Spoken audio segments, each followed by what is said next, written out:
afternoon, y'all. So this is intimacy. This is going to be, we're going to talk about some tough stuff, right? Some stuff that's usually taboo. And then we're also going to talk about HD, which also can be pretty hard. So just be prepared for that. And hopefully we can find some good things in the midst of all of that. Also, I really would love to make this interactive. I would love for y'all to share experiences, ask questions, and it's being live streamed and recorded. I don't know, I don't make these choices, so my suggestion is if you want to make a comment, feel free. Derek has a microphone, he can come over and give it to you, or you could write it down. Derek, I don't know if you have paper and pens or anything, I'm sorry, I'm just now thinking of this. Or you can just hear what someone says. Oh, okay. But I don't know, if you have a really distinctive voice, maybe that, I don't know.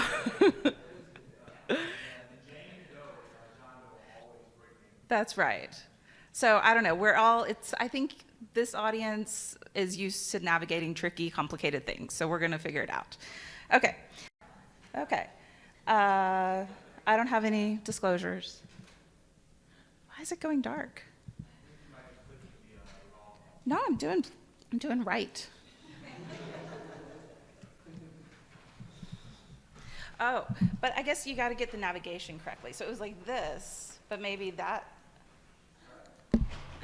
Okay, you got to hold it up. Okay. Intimacy. They won't hear it, but when you hear that, what do you think of? And I'll repeat what you say. Sex. Okay, what else? Is that everything or anything else? Touching. Emotional. Comfort. Compassion. Connection. Quiet conversation. Being with the one you loved. You love.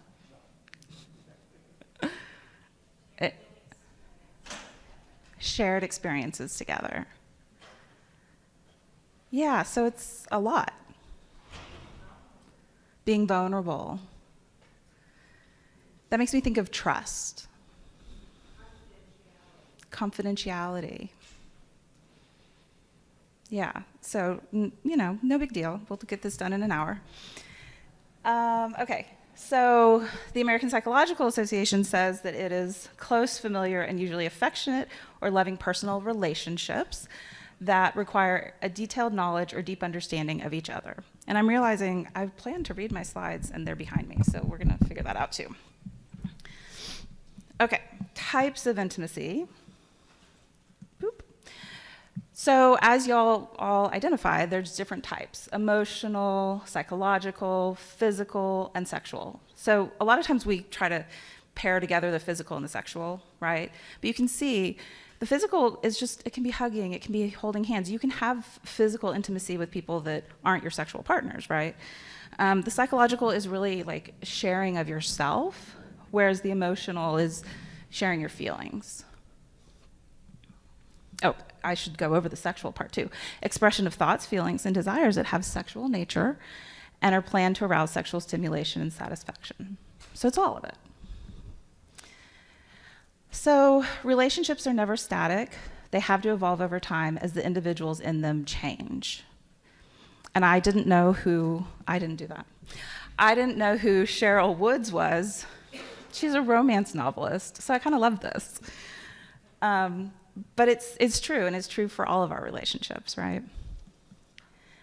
So here's one concept of change in relationships. There's the honeymoon phase. I feel like we all know and love that one. Then there's differences. Differences, that doesn't have to be a bad thing. It could be. There can be struggle. And then repair, hopefully. And then hopefully we come back to, oh yeah, we love each other, this enduring love. And then maybe we have that little bit of warm fuzzy again, right? So we can go in that cycle. Does this ring true for you? Does this feel reasonable, authentic? Yeah. Certainly not the only concept. Here's another one that's more complicated. Don't love it, but I think it's interesting to think about. So this concept, there's the coming together and then the coming apart. And then we could say coming together again and coming apart again. So just, you can see initiating, experimenting, intensifying.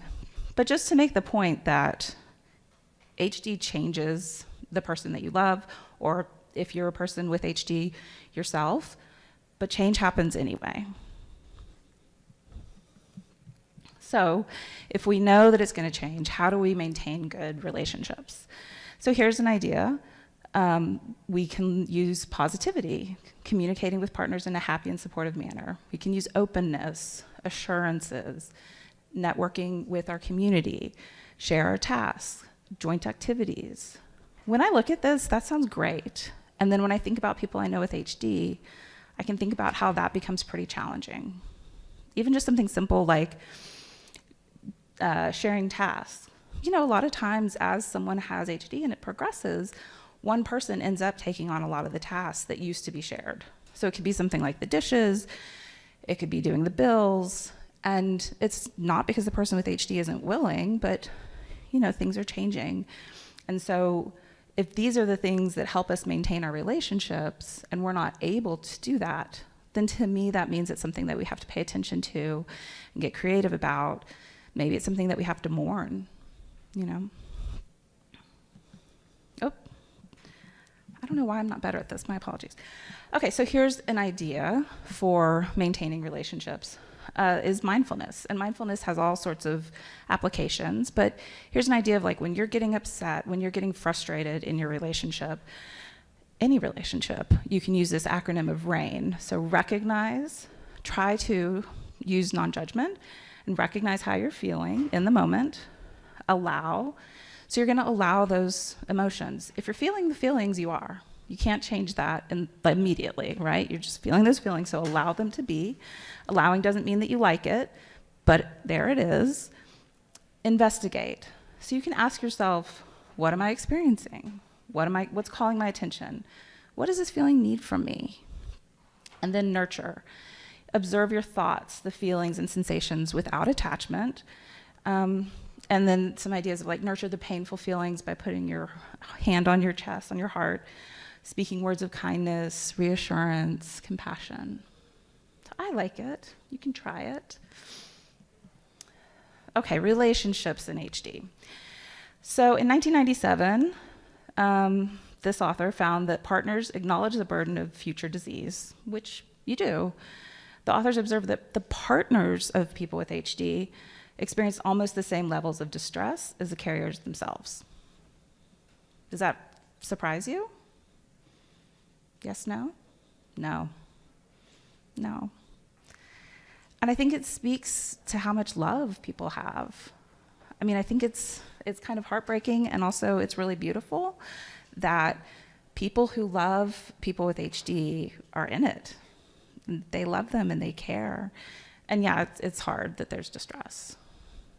That's part of life in lots of ways. Okay, so now we're going to talk about HD. There's a lot here. Let's see how it goes. So you probably already know this triad of symptoms: behavioral, cognitive, and movement.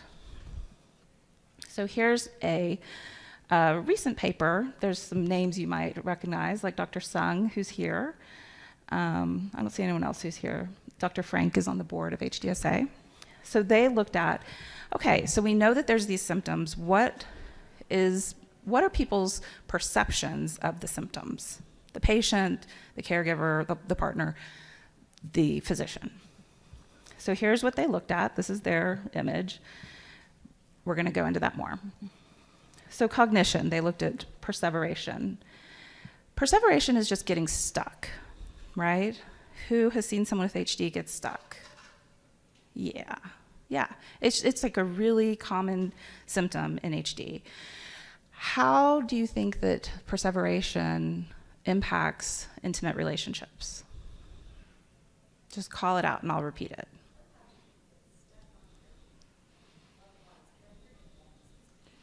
You get stuck on your who? On your loved ones.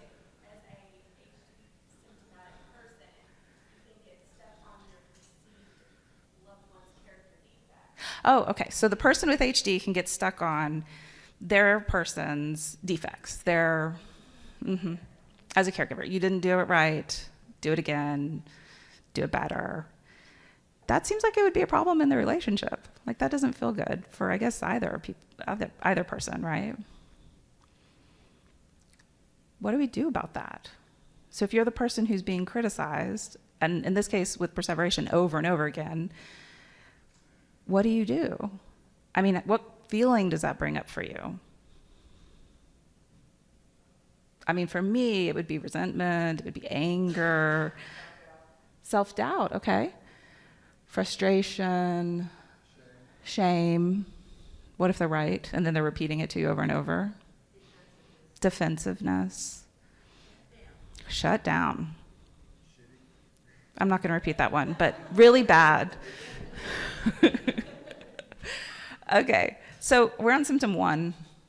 And how many feelings did we just say? A whole bunch. And we're thinking about how the person who doesn't have HD, the partner that doesn't have HD, how they're feeling. We don't really know when someone is perseverative, how they're perceiving it, right? Like, when I talk to people who are getting stuck, it's just important to them, and they really do need more Dr. Pepper, you know? So as I think about this, as I read about this, the conclusion that I come to is that a lot of what happens in the relationship falls on the partner, because the partner is the one that's not experiencing symptoms. The partner is the one that can try to self-regulate, try to move through it, and keep the intimacy. But that's a big old burden, right? So just want to acknowledge it's not anything that the person with HD is doing on purpose. It's not anything that the person without HD, you know, necessarily sees that way, although maybe if you're not diagnosed yet, you could. It just means that there's a lot to navigate.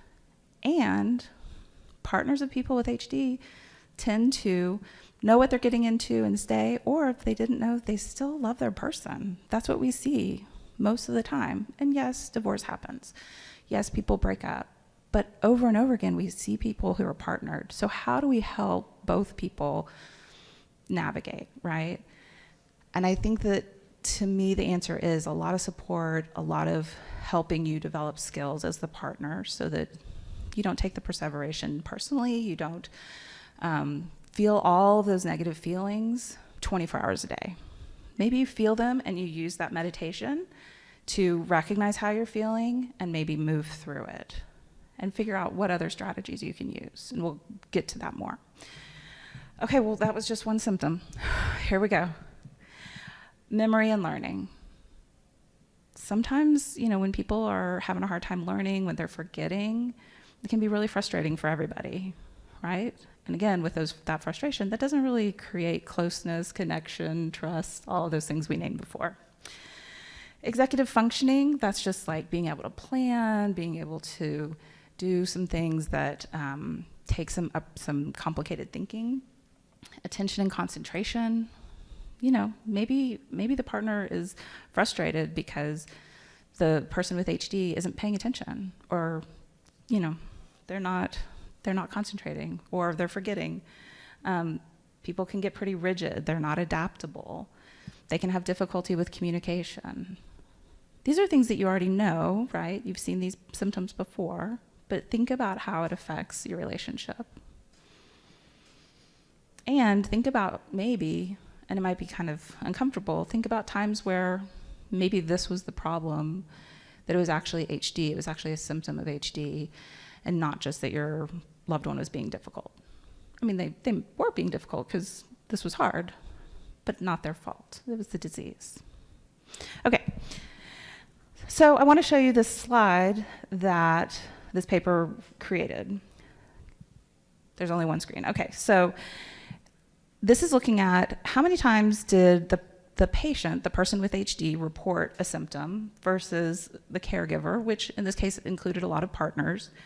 So for perseveration, that first one that we walked through, people with HD reported about 25%, and people who were their partners reported 47%. So big discrepancy. So not only are we navigating challenging symptoms, we also don't see it the same way.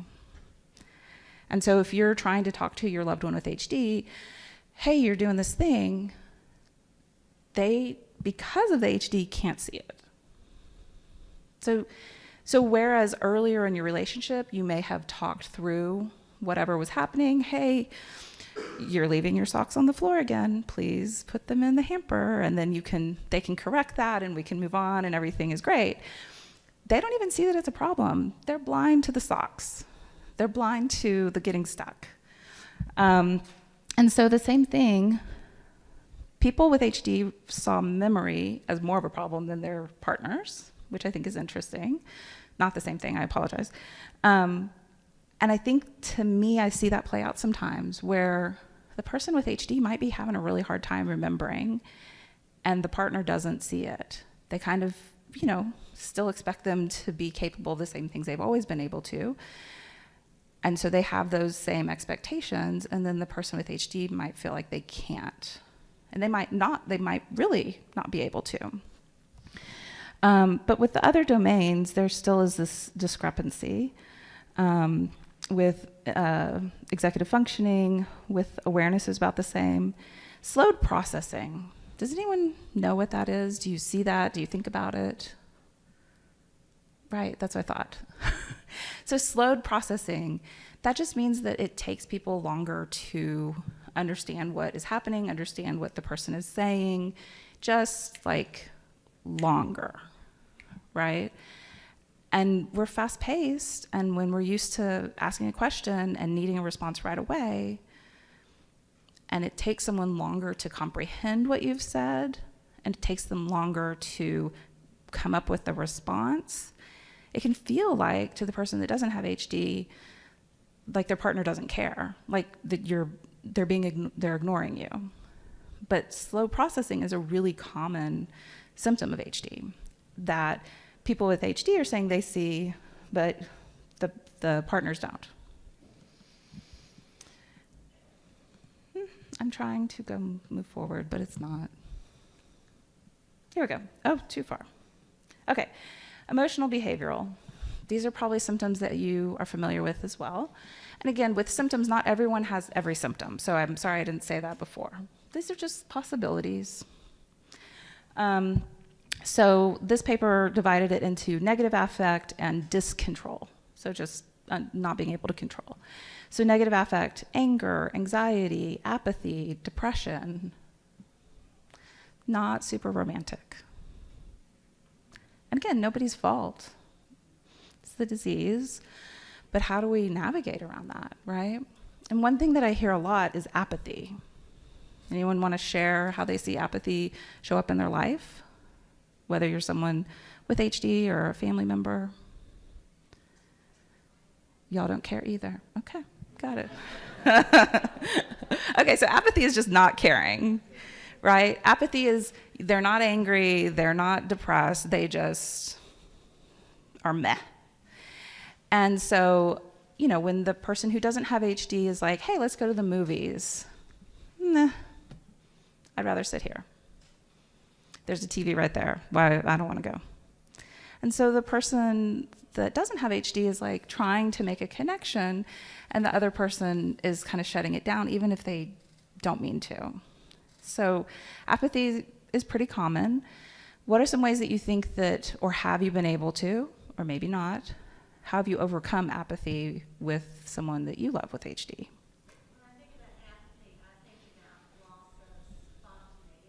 Loss of spontaneity. Mm-hmm.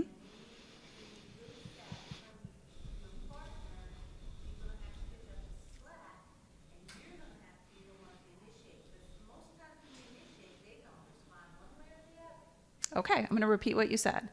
So the person with apathy no longer has initiation. And so that means that the person without HD, it falls on them. You have to pick up the slack, is what you said. And so you have to do that. You have to really lean into, okay, I'm going to be the one to initiate. And that could be anything, but everything. And for the however many years you've been with your partner, it may have been the other person that initiated, That dynamic happens. Sometimes along gender roles, sometimes not. So it's a big leap, a big shift to all of a sudden be the one to initiate in lots of different ways, going to the movies and otherwise. So are you willing to do that? Or do you feel resentful? Or do you even recognize, hey, they're saying no, but I can still initiate. I can still say, no, we're going to go. Let's go. And what we found is a lot of times when people do that, the person with HD will say, I don't really want to, but they'll kind of begrudgingly go along. And then when they're there, they kind of have a good time. It may not look the same way that it used to, but they kind of don't regret that they're there. I don't know that they're going to say it in that way. I don't know that they're going to be the most enthusiastic, but that might give you an opportunity, if you're the person without HD, to connect with that person in the way that you're looking for. So the discontrol ones, aggression is pretty not sexy for most people. It can be really difficult. So how do you, thank you. So how do you navigate that? How do you look at someone that has been tender with you, has been not aggressive, has been gentle, and be able to remind yourself in the moment that it's the disease, and not just feel the normal feelings that you should feel in that moment, which might be fear. Anyone feel like they want to talk about this complicated one? Okay. Yes, please. Yeah, I'm going to repeat it. So she was just saying that someone was telling her about how touch, holding the person with HD and dancing with them and hugging was very comforting for this couple, through the end of the person's life. And I think that is very true for most people. And sometimes it does take more effort on the person without HD to make that happen. You have to initiate it. But there are ways to still connect, which we'll get to. Okay, so irritability. Disinhibition is where you do things that you wouldn't have in the past because things are changing in your brain. Irritability, impulsivity, obsessions, which can sometimes feel like the perseveration, and psychosis, which is not very common in HD but can happen, so like delusions.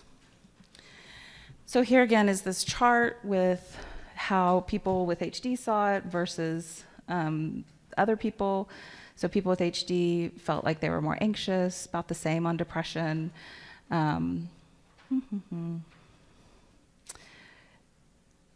The people with HD didn't feel like they had any impatience or legal problems, and the caregivers felt like they did a little bit. Okay, motor, which is kind of the most easily recognized symptoms of HD. Balance problems, falls, incoordination, mobility problems, chorea, motor, just moving. Upper extremity activities of daily living, so driving, and then speech and swallowing. So I think we all see these, and those are a little more tangible barriers to overcome. Anyone want to share anything about this section? No? Okay. But when I look at this, I think, I'm really worried about my person, that they're going to fall. I'm really worried that they're going to get in a car accident. I'm really worried that they're going to choke. And so when you're the loved one, when you're the caregiver, the partner, that's a lot of anxiety to carry with you day to day. And I see that a lot. Like, there is so much love, and then that manifests in this worry for their partner. So you're going to have to, think about that and see if you can manage it, and there's ideas for this. Okay, so here's, again, the perceptions. Other symptoms that they talk about are pain, which, again, is not very common in HD, but does happen. Fatigue, sleep problems, bowel and bladder problems. This one I hear, also not a lot of fun. That's hard. It's not fun. It's embarrassing. And it can be part of HD as the disease progresses. And so do you have it in you, if you're the partner, to make it okay and joke and make it fun? That takes a lot of heavy lifting. Maybe you're not going to do that every time. Maybe there's something you can say to your person if you're, if they have an accident or helping clean them up, it's okay, we got this. But when you're stressed as a caregiver, that's tricky. And that's where we really need to get you support so that you can have that within you to keep that connection. So I just see this as there's lots of opportunities to disconnect. And that means that we really, as the HD professionals, need to support partners in managing how they respond to these symptoms and take care of themselves, which is a lot for you all to take on. And I feel like we need to do even more to support you. Okay, so did you know that there's a whole chapter on relationship satisfaction and sexuality in HD in the Handbook of Clinical Neurology? The neurologist in the room did. I did not until recently. I'm trying to go. Okay. And then more recent, that was like in 2015. And then in 2020, there was a paper that reviewed a lot of articles about sexual dysfunction and Huntington's disease, a systematic review. So I'm going to go into the sex part. It's not great news. It just isn't. And then we're going to figure it out. Okay. Sexual abnormalities have been reported early in the disease course of HD. In his original description of HD, George Huntington wrote about, quote, 2 married men with HD who are constantly making love to some ladies, not seeming to be aware that there's any impropriety in it, and they never let out an opportunity to flirt with a girl. So that was 1872. So if you're seeing hypersexuality in somebody, it's just the disease. And it has been from the start. We'll have to figure out what we want to do about it. I am pressing the button, I promise. Okay, sexual dysfunction causes. So this is just in general. This is not HD. In depression, 50 to 90% of people who are depressed report sexual dysfunction. Because if you're depressed, you don't really feel that up for having sex. And it could be interdependent because sex can also be a mood lifter, right? Medication side effects can cause sexual dysfunction. There are physiological causes, and they're psychosocial. That's just general. In HD, up to 85% of men and 75% of women are reporting sexual dysfunction. And that can be also a lack of interest in sex or more interest than usual, right? So just the general sexual dysfunction HD, kind of across the board, there's slightly higher incidence in people with HD as the disease progresses of sexual dysfunction. So you can see erectile dysfunction, ejaculatory dysfunction, orgasmic dysfunction, sexual aversion, like you're just not interested, which also, I don't know, is that apathy, arousal problems, and then pain during intercourse. So they looked at, they looked at lots of studies, so you can see that they're comparing in the general population to people with HD. So here it says change sexual interest and behavior and sexual disinhibition, right? So you're doing things that you wouldn't have normally, are common problems in HD and can create serious consequences for patients and their families. Like, these are the wild stories that you don't want to have, and they happen sometimes. Okay, so hypersexuality. Hypersexual behavior was associated with a behavioral profile characterized by irritability, mental inflexibility, and obsessive compulsive or perseverative behaviors. So that's just sort of like a side note of like, you have this cocktail and it also includes hypersexuality. I don't know, that's just what it is, but that's some challenges, and if you're dealing with them, let's get you some help. So hypersexuality is just increased libido. Paraphilia is a condition characterized by abnormal sexual desires, typically involving extreme or dangerous activities. This is where we don't want people to go to jail. We don't want bad things to happen. So that could be sexual jealousy. I've heard people say, you know, my loved one is accusing me of having an affair and I haven't been away from them ever. Indecent exposure, voyeurism, promiscuity, assault. These are like things that people wouldn't normally be engaged in. It's really difficult for that person, for the family, and it's the disease. So we really need to support y'all if this is happening. Medication can help with hypersexuality, and it really is something that you need to talk with the physician about, or the nurse practitioner. How many people feel super comfortable talking to the doctor about sex? Super easy. You do? That's because you're a social worker, and here we are. Okay, the social worker's sister. You do too. Okay, so not very many people feel very comfortable talking about sex, I think in general, and with the doctor. And then if you're, married to someone or with someone who has HD and they're irritable, and then you go to the doctor's office, maybe the Center of Excellence, you're not really going to want to bring it up that they've changed and they're being hypersexual, and it's tricky. So they can't help you if you don't bring it up, right? Especially for the hypersexuality where it's really can create problems. Please bring it up. Please talk to the doctor. You can call the doctor's office, you can write them a note, you can pull someone aside when you're in clinic and tell them. You don't have to follow HIPAA, they do. Tell them. And then they can do something about it.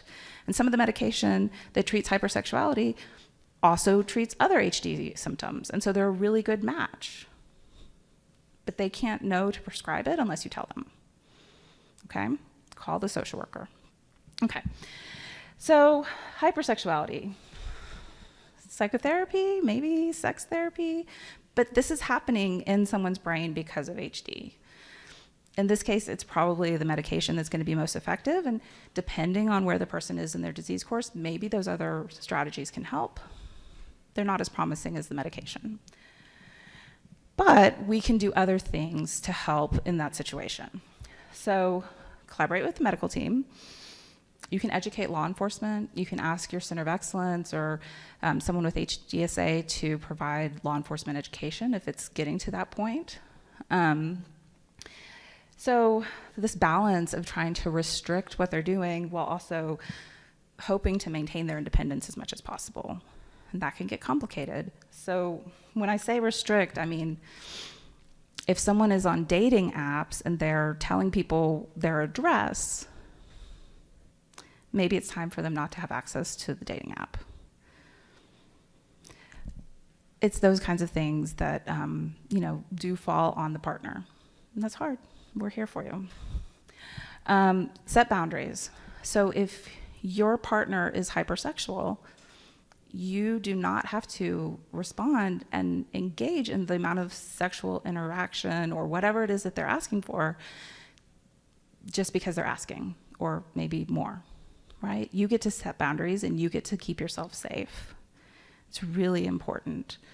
And again, you can ask for help. We can do our best, but you do not have to engage in things that you are not interested in. Avoid triggers. So again, that might be like if someone is watching a lot of pornography and then that makes them more hypersexual in their action, then maybe they should have different pornography or none at all or something, alternative. So just really paying attention to what is happening before the person is acting that way. And then we really want to give y'all support. Anything else that y'all can think of, this is not the most common. It's just the most dramatic. Okay? So hopefully you won't encounter it. What is common is loss of libido, hyposexuality. So here are some statistics. In men, in general, without HD, it's 1 to 20%, which I think is a pretty big range. With HD, 6.9 to 63%. Also a big range, but pretty significantly higher than people without HD. And then in women, it was weird. It was like, it's 10%. Okay, 10%. And then with HD, 39 to 75%. So lack of interest. Again, maybe because of the apathy or they're, showing up together. So partners of people with HD report 66% of partners report hyposexuality. Why do you think that might be? Stress. That's what I think too. You're exhausted, you're stressed, you're worried. That doesn't sound like fun. I would rather go to sleep. Yeah. And then there's also a reduction in testosterone of people with HD. There's some other hormonal issues that I felt like was getting outside of my expertise. So ask your doctor, because I didn't want to get into it. So hyposexuality. So, Viagra works. Maybe medication will be a solution. Psychotherapy, sex therapy, especially earlier in the disease course, this can be really beneficial. Also treating other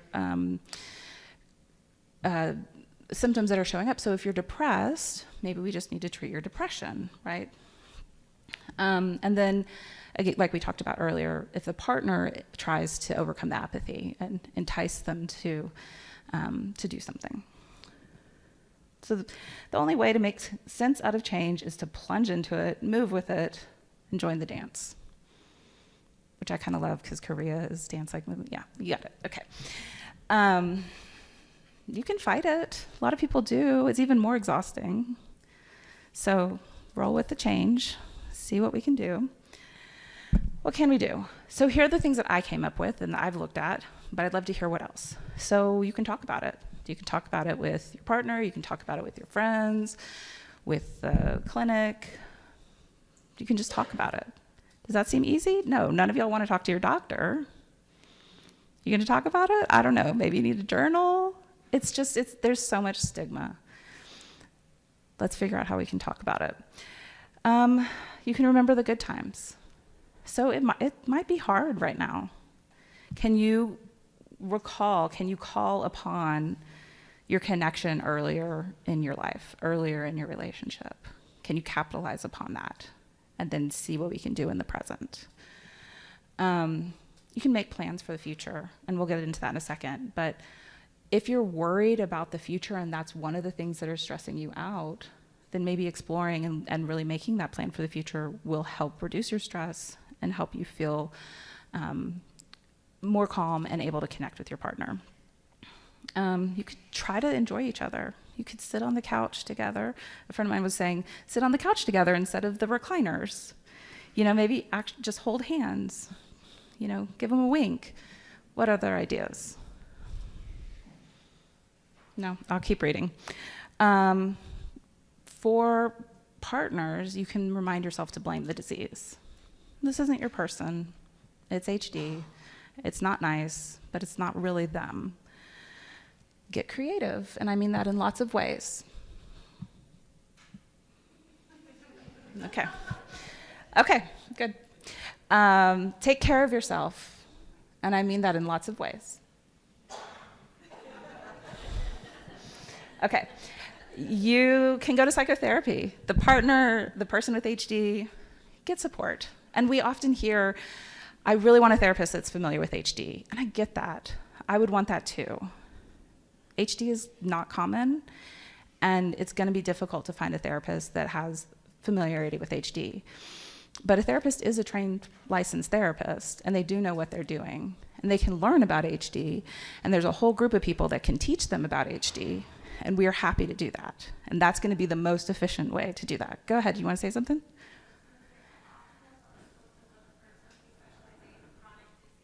Yes. Yeah. Yeah, so if you look more specifically for a therapist that's familiar or has expertise in chronic disease, then you might, find someone who's more of a fit. You could talk about it in your support group. I know you won't because you said you won't, but you could. Lean on your community and learn. There's a lot out there. There's other videos online, books. If you look on Amazon, just books about connection in your relationships, there's a lot to learn. So you can call upon your local center of excellence. You can come to a support group through Hey Peers. You could also go to other kinds of support groups, but these are the HD ones. You can find your therapist. Psychology Today is a good resource to find that because you can narrow it down by lots of ways. This is the American Association of Sexuality Educators, Counselors, and Therapists. So if you want to find a therapist that is a sex therapist, this is a good place to find it. You can cross-reference it with Psychology Today and your insurance. And then I wanted to tell you about something that I learned this week. So End of Life Washington is this organization. You may have gone to one of their other sessions. They do lots of things, but they created this dementia directive. So I'm going to read it. The first of its kind advanced planning document that allows people coping with Alzheimer's and other dementias. This is where, I'm sorry, we fall into the other dementias category as a side note, to document their wishes about the inevitable challenges relating to living with these illnesses. Okay, and it has lots of great stuff. It has your medical power of attorney, your financial power of attorney, but that's not this session. So here's literally what it is. So it says, number 1, continuation of my intimate relationships with my partner or spouse. Initial all that apply. Draw a line through those that do not. So here's who the partner is. My relationship with them is important to both of us. I consent to maintaining our sexual relationship, even in the event that we dissolve our partnership or divorce. We want to maintain our sexual relationship for as long as possible. I know that I may forget my partner or spouse as the disease progresses. Even if this happens, I want to continue to be intimate for as long as my partner wants to and feels comfortable doing so. If I need nursing home care, I request the privacy needed for us to continue our relationship as required by law. I completely trust my partner or spouse to make any judgments about the continuation of our intimate relationship, including when to stop if they're no longer comfortable, other preferences. So if you look on the Alzheimer's Association, there's articles about people with dementia have sex.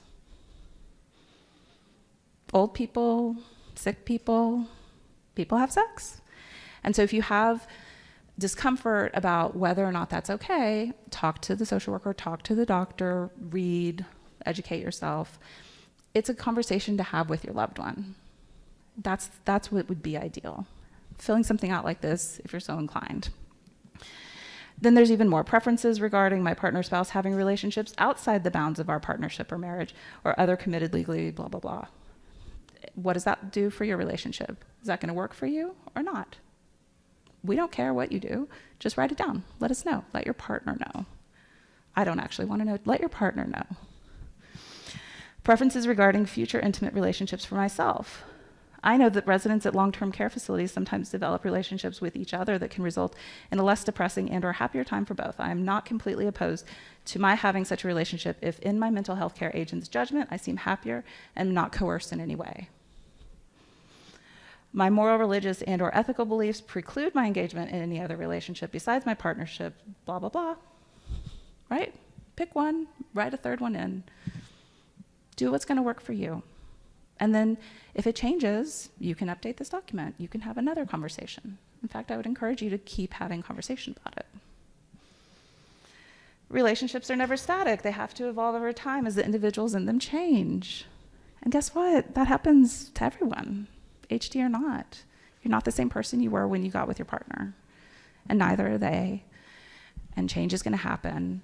And if we lean into it, we can do more to make ourselves happy in those relationships. So here is a chart that shows the care trajectory of a family caregiver. And it's kind of a big bummer, just like HD. And so I want you to think about how your identity, your role, your relationship with your person changes over time. And think about how you can maintain that connection with your partner. Because it does, as the disease progresses, it does fall on the person without HD to make that happen and for you to figure out what's going to work for you. And for the person with HD, hopefully to have articulated that before the disease progresses. So how can you rekindle your connection? How can you rekindle your love? How can you, in small ways, how can you connect through touch, music, looking at photos, videos? What else? What else creates connection or rekindles it? Talking about shared memories. Kissing.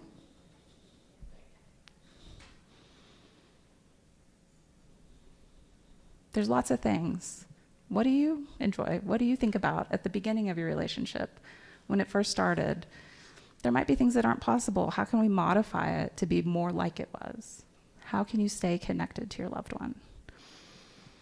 So, intimacy, connect and reconnect to keep the close, familiar, and usually effective or loving personal relationship.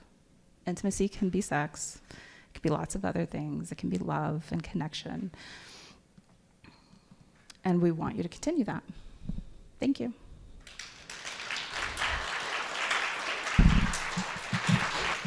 Okay, so I think we're pretty much at the end, but let's chat, because I know you're so eager to talk about it. What else do you want to say? Questions? Comments? Oh, I'm going to repeat that. That sounds really sweet. So your partner really enjoyed driving, and then he was no longer able to drive, but you were able to drive him. Y'all were able to go on long drives, even towards the end of his life, it sounds like. And you could hold hands, and you could listen to music or not, but he was happy because he was in this car and moving along and seeing the scenery, and y'all were there together, enjoying it together. Thanks for sharing that. Got a question, or got a comment coming? So I have the honor of taking care of an individual with HD, and he is blessed to have a pretty amazing partner by his side. And one thing that I didn't hear you speak of is kind of scheduling intimacy and scheduling time together, because I think the week can really fly by with all of the tasks that one has to accomplish, and just like people who aren't facing HD, sometimes having those date nights carved out, or an hour carved out where it's just going to be the two of you and not facing HD, can be really effective. So that's one thing I've seen that partnership really thrive on. Those date nights have changed. They're no longer able to go out of the house as easily, but just as you mentioned, sitting on the couch watching TV, holding hands, and carving out that time together, we all thrive on having routine and schedule, and that can include intimacy. Yeah, thank you so much. I appreciate that. And really, as you said, good advice for everyone. Anything else? Go ahead. Oh, wait. Derek? No? Okay. Derek will... Okay. I just wanted to share, not as someone who has yet journeyed through this with my partner, but supporting my dad. I came in to the house one time, and my sister was running out the door, and I said, "Oh no, we're going to have a tough discussion." So I go in there, and my dad, and he passed away in February, but he would be so happy that I'm advocating about this. He looks at me and says, "Jamie, I am half neutered." And so you almost want to tuck tail and run, but I'm like, well, who else is he going to talk to about it? So I sit down and grab myself my cup of coffee, and we start talking about it. And what had happened was my dad had been watching Viagra commercials and had got it in his mind that he was not sexually active enough just because of the way the commercials perceived this elderly couple holding hands. And so, we talked about it, and we talked about, how sex changes and what intimacy can look like. And as a result of that, my dad left feeling much more secure in where he was at sexually. Mom felt supported in where she was at sexually. So I do think that sex is such an important thing for us to talk about, because we need to be able to support our friends who are partners, or, even our parents, because sex is just a very natural thing, and intimacy takes on so many different, it looks so different as the disease progresses, but intimacy can be found the whole way through to the very end. Exactly. Thank you.